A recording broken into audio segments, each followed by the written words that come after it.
আমাদের ছোটবেলায়, আপনারা যারা মুরব্বী আছেন তাদের সময় তো আছেই, আমাদের ছোটবেলায়ও মোবাইল ছিল না। আমাদেরকে ঘুমানোর ওষুধ দেওয়া হইতো গল্প। ঘুমানোর ওষুধ কি ছিল? গল্প। যার দাদা দাদি আছে সে দাদা দাদির কাছে গল্প শুনতো, যার দাদা দাদি নাই সে তার মা বাবার কাছে গল্প শুনতো, চাচার কাছে গল্প শুনতো। এখন শর্ত কি? ঘুমাইতে পারি, গল্প শোনাইতে হবে। এখন এই গল্প দাদি শুরু করছে। তা গল্প তো গল্পই কইতো, এক দেশে এক রাজা ছিল। আমরা কি কইতাম? হুম। এখন কয় রাজার একটা ঘোড়া ছিল। কয় হুম। এরপরে কয় ওই রাজার যে ঘোড়া ছিল না, ঘোড়াটার দুইটা ডানা ছিল। হুম। এরপরে কয় এই ঘোড়াটা এক দৌড়ে 1 মাসের পথ এক পলকে চলে যাইতে পারতো।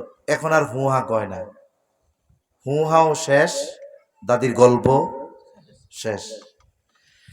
তা দাদির গল্প চলে কতক্ষণ? বলে হুহা চলে যতক্ষণ।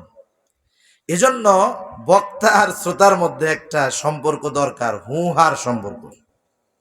এজন্য যখন কিছু বলা হয় একটু প্রতি উত্তর দেওয়া দরকার। মুখ বন্ধ করে বসে থাকলে মনে হবে তো আমি কবরস্থানের মধ্যে ওয়াজ করতেছি। তা কি কথা বলতেছিলাম? যে বাকি 8 মাস তাহলে কি গোনা করা যাবে? বলে না, তখনও যাবে না। তবে এই 4 মাসে না করার ব্যাপারে গুরুত্ব আল্লাহ দিয়েছেন। একটা উদাহরণ দিলে বুঝতে সহজ হবে। অনেক সময় আমরা রাস্তাঘাটে অনেক গোনা হইতে দেখি, পাপের কাজ হয়।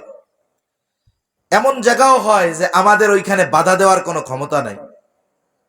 বলেন তো, রাস্তাঘাটে যেই পাপের কাজটা হচ্ছে ওটা যদি কোনো মসজিদে হয়, একই পাপের কাজ রাস্তায় হচ্ছে আর ওইটাকে আইনা মসজিদে করতেছে, বলেন তো এই দুইটাকে কি আমরা সমান গুরুত্ব সহকারে দেখব? রাস্তায় যেটা করতেছে ওটাও পাপ, কিন্তু মসজিদের মধ্যে আইসা যখন পাপ করবে এই পাপটাকে আমরা আরো বড় করে দেখব, ঠিক কিনা?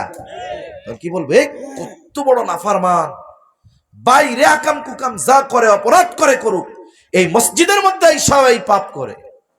অনেক সময় মানুষ বাইরে মিথ্যা কথা অহরহ বলে, কিন্তু মসজিদের মধ্যে যখন মিথ্যা কথা বলে যে ভাই আল্লাহর ঘর, মসজিদের মধ্যে এসে আপনি মিথ্যা কথা কইলেন, তার মানে স্থানের কারণে পাপটাকে আমরা গুরুত্ব সহকারে দেখি, আবার সময়ের কারণে আমরা পাপটাকে গুরুত্ব দিয়ে দেখি। যেমন কেউ যদি সবে কদরের রাইতে মিথ্যা কথা কয়, আর যদি বুঝি যে এই বেটা মিথ্যা কথা বলছে, তাহলে কি বলবে? হায় রে ভাই, এমন এক পবিত্র রাত্রে আপনি মিথ্যা কথা কইলেন। তার মানে এই রাত্রে মিথ্যা কথা শুধু বলা গোনা এমনটা নয়, সব সময় গোনা। তবে এইরকম এক বরকতময় রাতেও আপনি মিথ্যা কথা বললেন। তাহলে বোঝা গেল কি, স্থান এবং সময়ের কারণে একই পাপ, ওইটাকে স্থান এবং সময়ের কারণে আমরা গুরুত্ব বেশি দেই। অনুরূপভাবে স্থান আর সময়ের কারণে ইবাদতের দামও কিন্তু বেড়ে যায়।